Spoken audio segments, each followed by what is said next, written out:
জিন্দাবাদ কংগ্ৰেস পাৰ্টি জিন্দাবাদ উপস্থিত থকা প্ৰাক্তন প্ৰদেশ কংগ্ৰেছৰ সভাপতি প্ৰাক্তন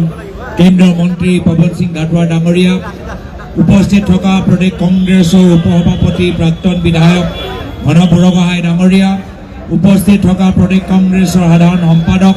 ডক্টৰ জয়প্ৰকাশ দাস ডাঙৰীয়া উদিত ভানু ডাঙৰীয়া উপস্থিত থকা জিলা কংগ্ৰেছৰ সভাপতি গংগাজ্যোতি টাইগাম ডাঙৰীয়া উপস্থিত থকা বিহপুৰীয়া সমষ্টিত আমাৰ দলৰ মনোনীত প্ৰাৰ্থী ৰামনাৰায়ণ ভূঞা ডাঙৰীয়া অলপ দিন আগত আমাক যোগদান কৰাৰ পিছত ৰঙানদী কংগ্ৰেছক সবল শক্তি প্ৰদান কৰা মাননীয় জয়ন্ত খাউন ডাঙৰীয়া প্ৰদেশ কংগ্ৰেছৰ সম্পাদক জিন্তু হাজৰিকা ডাঙৰীয়া ব্লক কংগ্ৰেছৰ সভাপতিকে প্ৰমুখ্যে কৰি ইয়াত উপস্থিত থকা NSY আমাৰ জিলা যুৱ কংগ্ৰেছ সভাপতি মৌচম লাহন ডাঙৰীয়া আমাৰ বিভিন্ন ব্লকৰ পৰা অহা ব্লক কংগ্ৰেছৰ সভাপতিসকল মহিলা কংগ্ৰেছ NSY যুৱ কংগ্ৰেছ সেৱা দল য়াং ব্ৰিগেড আৰু ইয়াত উপস্থিত থকা দলৰ সতীৰ্থসকল সঁচাকৈ আজি আপোনালোকৰ মাজত আহি মই নিশ্চিত যে আগন্তুক বিধানসভা নিৰ্বাচনত কংগ্ৰেছৰ নেতৃত্ব চৰকাৰ হ'বলৈ গৈ আছে যিদৰে জনসাধাৰণ ওলাই আহি আমাক স্বাগতম জনাইছে যিদৰে মহিলাসকল আজি গোটেই দিন বাট চাই আছে উৎসাহেৰে আমাক স্বাগতম জনাইছে বয়োজ্যেষ্ঠসকল ওলাই আহিছে সকলোৱে কৈছে চিন্তা নকৰিবা তোমালোকৰ চৰকাৰ আহি আছে এয়া হ'ল ৰাজনীতি যে আমাৰ প্ৰাক্তন প্ৰদেশ কংগ্ৰেছৰ আমাৰ তেখেতৰ যোৱা পিছত আমি ৰঙানদীৰ ভিতৰত আমি নতুন এজন মুখ বিচাৰি আছিলোঁ আমি ৰঙানদীৰ ভিতৰত এজন নতুন যোদ্ধা বিচাৰি আছিলোঁ এজন নতুন নেতৃত্ব বিচাৰি আছিলোঁ আৰু একে সময়ত জয়ন্ত খাউন ডাঙৰীয়া এটা সবল মঞ্চ বিচাৰি আছে জয়ন্ত খাউন ডাঙৰীয়া শক্তিশালী সংগঠন বিচাৰি আছিল জয়ন্ত খাউন ডাঙৰীয়া সন্মান বিচাৰি আছিল আৰু আজি আমি দুয়োজন শক্তি আমি একত্ৰিত হৈ আমি তেখেতক সন্মান দিছোঁ আৰু তেওঁ চেষ্টা কৰিব যে আগন্তুক দিনত ৰঙানদীত কংগ্ৰেছ দল জিকিব লাগিব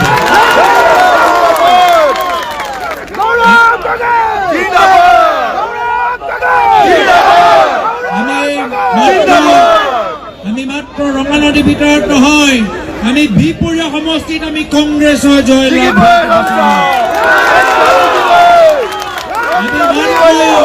আমি মাত্ৰ ৰঙানদী বিহপুৰীয়া ভিতৰত নহয় আমি ৰঙানদী বিহপুৰীয়াৰ লগত নাই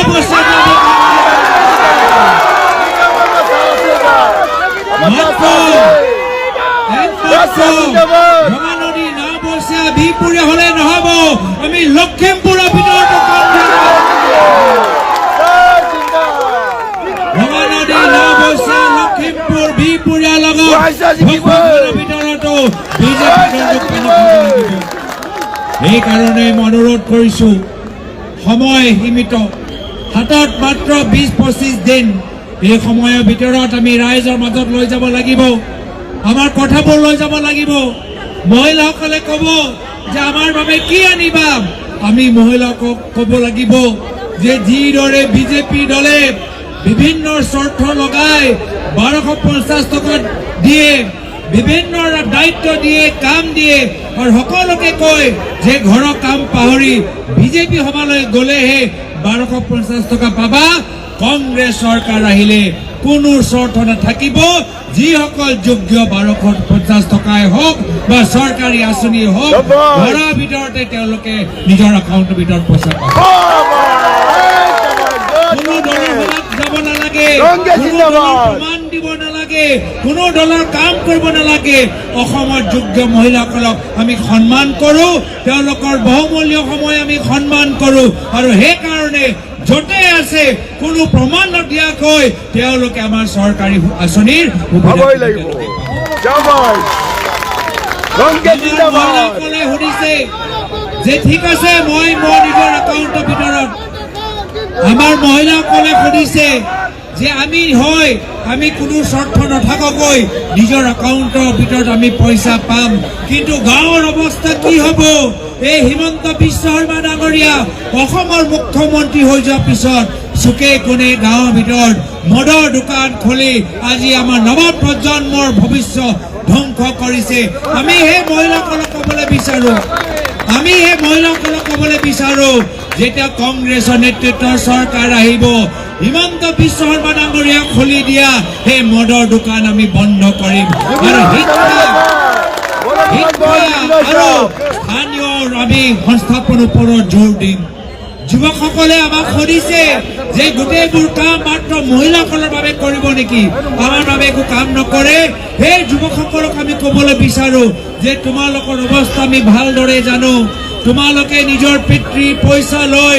জল জীৱন আঁচনিৰ ভিতৰত চৰকাৰী ঠিকা ল'বলৈ বিচাৰিলা, কিন্তু জয়ন্ত মল্ল বৰুৱা ডাঙৰীয়া মন্ত্ৰী হৈ যোৱাৰ পিছত তোমালোকৰ বিলবোৰ পেণ্ডিং হৈ আছে, তোমালোকৰ কামবোৰ হৈ যোৱা নাই। আমি যেতিয়া চৰকাৰ গঠন কৰিম, আমাৰ নৱ প্ৰজন্ম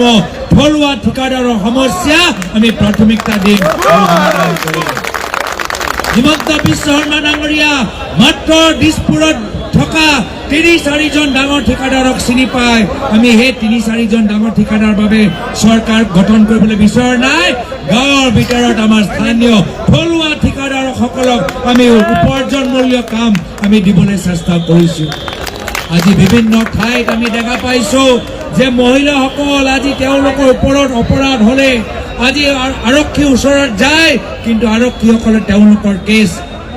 কেছ ৰেজিষ্টাৰ নকৰে। কিয় নকৰে? যে হিমন্ত বিশ্ব শৰ্মা ডাঙৰীয়াই নিৰ্দেশ দিছে যে অসমৰ দুখীয়াসকলৰ কেছ অসম আৰক্ষী ৰেজিষ্টাৰ কৰিব নালাগে। আমি কথা দিছোঁ যেতিয়া আমাৰ চৰকাৰ গঠন হ'ব, প্ৰতিটো পুলিচ থানাত প্ৰথম আমি মহিলাসকলৰ কেছ ওপৰত গুৰুত্ব দিবলৈ আমি অনুৰোধ জনাম। আজি এই মুখ্যমন্ত্ৰী হিমন্ত বিশ্ব শৰ্মা ডাঙৰীয়াৰ ওচৰত বিভিন্ন দল সংগঠন যায়, কয় যে আমাৰ জনগোষ্ঠীৰ বাবে আমাৰ জনজাতিৰ বাবে আমাৰ কিছু দাবী আছে, কিন্তু কোনো জনগোষ্ঠীক কোনো জনজাতিক হিমন্ত বিশ্ব শৰ্মা ডাঙৰীয়া সন্মান নকৰে। আজি হিমন্ত বিশ্ব শৰ্মা ডাঙৰীয়া মুখ্যমন্ত্ৰী হ'ল কেনেকৈ? তেওঁ এগৰাকী জনজাতি নেতা সৰ্বানন্দ সোণোৱাল ডাঙৰীয়াক ৰাজনৈতিকভাৱে বিশ্বাসঘাত কৰাৰ পিছতহে মুখ্যমন্ত্ৰী হ'ল। আৰু এইখিনি কথা মোৰ প্ৰয়াত পিতৃ ধৰ্মগুৰুদেৱ ডাঙৰীয়াই কৈছিল যে হিমন্ত বিশ্ব শৰ্মা ডাঙৰীয়া মোৰ পিঠিত তেওঁলোকে চুৰি বহুৱাইছিল, কিন্তু সৰ্বানন্দ সোণোৱাল ডাঙৰীয়া বুকুত ৰাজনৈতিকভাৱে চুৰি বহুৱাব, এয়া কথা প্ৰয়াত ধৰ্মগুৰুদেৱে কৈ গৈছে। আজি আমাৰ বিভিন্ন মানুহবোৰ কৈছে যে বসুন্ধৰা 1, 2, 3 পিছত আমি একমাত্ৰ এটাই কথা দেখা পালো যে দুখীয়া মানুহৰ খাজনা আগতকৈ আৰু বৃদ্ধি হ'ল আৰু ষ্টেম্প ডিউটি বাঢ়ি গ'ল, ৰেভিনিউ আৰু বাঢ়ি গ'ল। দুখীয়া মানুহে ভূমি পট্টা পোৱা নাই, কিন্তু এটা বিশেষ দিছপুৰৰ পৰিয়াল 12,000 বিঘা মাটি নিজৰ পৰিয়ালৰ হাতত অসমৰ 12,000 বিঘা মাটি আছে। আৰু একেহে অসমৰ মুৰব্বী জনজাতিসকলৰ প্ৰায় 50,000 বিঘা মাটি আদানী আম্বানী আৰু পতঞ্জলি। আমাৰ যেতিয়া চৰকাৰ আহিব, আমি আদানী আম্বানী পতঞ্জলিৰ বাবে নহয়, আমি এটা বিশেষ পৰিয়ালৰ 12,000 বিঘাৰ বাবে নহয়। আমাৰ চৰকাৰ আহিলে দুখীয়া মানুহে ভূমি পট্টা পাওক, তাৰ বাবে আমি বিশেষ সংশোধন, বিশেষ নীতি, বিশেষ আইন আমি আনি দিম। এইকাৰণে এইখিনি কথা আমি ৰাইজক বুজাব লাগিব যে জনজাতিক সন্মান, জনগোষ্ঠীক অধিকাৰ, ভূমি পট্টা, চৰকাৰী শিক্ষা, মদ দোকান বিৰুদ্ধে, মহিলাৰ অপৰাধৰ বিৰুদ্ধে আজি তাৰিখত মহিলাক সন্মান কৰা দল পৰৱৰ্তী দিনত এটাহে হ'ব, সেয়া হ'ব কংগ্ৰেছ দল। মই বিশেষ আৰু দীঘলক ক'বলৈ বিচৰা নাই, মই মাত্ৰ এটাহে কথা, মই এই মঞ্চৰ পৰা মই এটা কথা বিশেষভাৱে মই ৰঙানদী কংগ্ৰেছ কৰ্মীসকলক ক'বলৈ বিচাৰো। ইয়াৰ পূৰ্বে বিভিন্ন দলৰ মানুহবোৰ মই দেখা পাইছো যে আমাৰ দল ত্যাগ কৰাৰ পিছত কিছু অংশ কংগ্ৰেছৰ কৰ্মীখিনি নিজৰ লগত লৈ যায়, কিন্তু প্ৰথমবাৰ বাবে মই ৰঙানদীৰ ভিতৰত এনেকুৱা এটা উদাহৰণ দেখা পালো, নেতা গুচি গ'ল, কৰ্মী থাকি গ'ল। নেতা গুচি গ'ল মণ্ডল থাকি গ'ল নেতা গুচি গ'ল ব্লক কংগ্ৰেছ থাকি গ'ল নেতা গুচি গ'ল পিচিচি সম্পাদক জিন্তু হাজৰিকা থাকি গ'ল এনেকুৱা উদাহৰণ মই নিজৰ জীৱনত আৰু বেলেগ কোনো সমষ্টিত দেখা পোৱা নাই এই মাত্ৰ ৰঙানদী সমষ্টিত দেখা পাইছো যে যি দিন আমাৰ প্ৰাক্তন প্ৰদেশ কংগ্ৰেছ গুচি গ'ল সেইদিনা দুটা ব্লক কংগ্ৰেছ বহি ক'লে যে আমি ক'তো যোৱা নাই আমি কংগ্ৰেছ কৰি থাকোঁ মই এনেকুৱা এটা পবিত্ৰ মই এনেকুৱা এটা বহল মই এনেকুৱা এটা সবল মঞ্চত মই জয়ন্ত খাউণ্ড ডাঙৰীয়াক স্বাগতম জনাইছো আৰু এনেকুৱা এটা মঞ্চত জয়ন্ত খাউণ্ড ডাঙৰীয়াক স্বাগতম জনাই মই কৈছো যে এই বহল ঘৰৰ ভিতৰত য'ত আপোনালোকে আমি স্বাগতম জনাইছো এই ঘৰৰ প্ৰত্যেক সদস্য আপোনালোকে সন্মান কৰিব লাগিব এই ঘৰৰ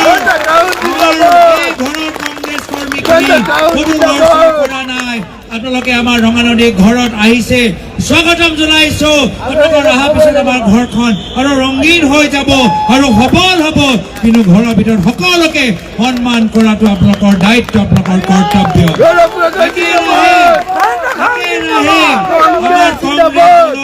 ৰঙানদীৰ ভিতৰত বহুতখিনি মানুহে টিকেটৰ আবেদন তেওঁলোকে কৰিছিল তেওঁলোকে যোৱা কিছু বছৰৰ পৰা কংগ্ৰেছ দলটো ধৰি ৰাখিছিল বিভিন্ন সময়ত কংগ্ৰেছ দলৰ যিমানবোৰ কাৰ্যসূচী আছিল তেওঁলোকে ভালদৰে ৰূপায়ণ কৰিছিল প্ৰত্যেকজন টিকেটৰ আবেদন কৰা ব্যক্তি এজন কংগ্ৰেছৰ যোদ্ধা তেওঁলোকে যদিও টিকেট নাই পোৱা আজি তাৰিখত তেওঁলোকৰ বাবে কংগ্ৰেছ দল সবল হৈছে মই সকলোকে প্ৰদেশ কংগ্ৰেছ সভাপতি হিচাপে ধন্যবাদ কৃতজ্ঞতা আৰু শুকৰিয়া আদা কৰিছো এতিয়া ইমান বছৰ সকলোৱে যেতিয়া কংগ্ৰেছ কৰিলে মই প্ৰত্যেকগৰাকী কংগ্ৰেছৰ টিকেটৰ আবেদনকাৰীসকলক অনুৰোধ কৰিছো হাতত মাত্ৰ 20 দিন 20 বছৰ কংগ্ৰেছ কৰিলে এই 20 দিন কংগ্ৰেছ কৰি ৰঙানদীৰ ভিতৰত কংগ্ৰেছ লৈ আনক লখিমপুৰ আপোনালোকৰ ভৱিষ্যত দায়িত্ব মই প্ৰদেশ কংগ্ৰেছ সভাপতি হিচাপে লৈছো আপোনালোকৰ ভৱিষ্যত দায়িত্ব মই প্ৰদেশ কংগ্ৰেছ সভাপতি হিচাপে লৈছো আপোনালোকে আগবাঢ়ি যাওক গৈ লখিমপুৰ জিলা কংগ্ৰেছ দলৰ দুৰ্গ হিচাপে আপোনালোকে এটা পৰিৱেশ সৃষ্টি কৰক বিশেষ আৰু দীঘলীয়া নকৰি আজিৰ তাৰিখত আমাৰ জয়ন্ত খাউণ্ড ডাঙৰীয়াৰ লগত অগপ কৰ্মীখিনি আমাৰ যুৱক পৰিষদ বিভিন্ন ধৰণৰ ব্লক মণ্ডল বিভিন্ন ধৰণৰ তেওঁলোকৰ সতীৰ্থসকল যিসকল আজি আমাৰ কংগ্ৰেছ দলত যোগদান কৰিছে সকলোকে মই প্ৰদেশ কংগ্ৰেছৰ ফালৰ পৰা স্বাগতম জনাইছো আমি মিলি জুলি জয়ন্ত খাউণ্ড ডাঙৰীয়া এটা সন্মানজনক স্থিতি আৰু যদিও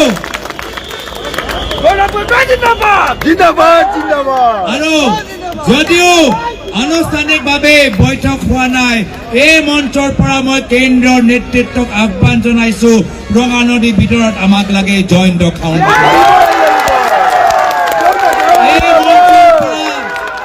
এই মঞ্চৰ পৰা মই অনুৰোধ জনাইছো আমাৰ কেন্দ্ৰৰ নেতৃত্ব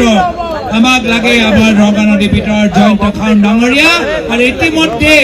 বিপুৰীয়া ৰামনাৰায়ণ ভূঞা ডাঙৰীয়াক আগবঢ়োৱাৰ কাৰণে মই নিজৰ দলৰ নেতৃত্ব কৃতজ্ঞতা জ্ঞাপন কৰিছো আৰু এটা মই বিপুৰীয়াৰ ভিতৰত আমি আমাৰ চাওক এয়া হ'ল ৰাজনীতি কোন সময়ত কি পৰিস্থিতি আহে আমি ভাবিব নোৱাৰো আমি কল্পনা কৰিব নোৱাৰো আমি আজি লখিমপুৰৰ ভিতৰত এটা নতুন কংগ্ৰেছ দেখা পাইছো য'ত আমাৰ লগত আছে জয়ন্ত খাউণ্ড ডাঙৰীয়া য'ত আমাৰ লগত আছে ৰামনাৰায়ণ ভূঞা ডাঙৰীয়া য'ত আমাৰ লগত আছে জয়প্ৰকাশ দাস ডাঙৰীয়া য'ত আমাৰ লগত আছে আমাৰ ঘন বুঢ়াগোহাঁই ডাঙৰীয়া য'ত আমাৰ লগত আছে গংগাজ্যোতি টাইগাম হেমন্ত গগৈ উত্তম ফুকন মৌচম লাহন জিন্তু হাজৰিকা বিভিন্ন আমাৰ দলৰ সতীৰ্থসকল ইয়াত আছে মই আশাবাদী যে লখিমপুৰ জিলাত কংগ্ৰেছ দল জয়লাভ কৰিব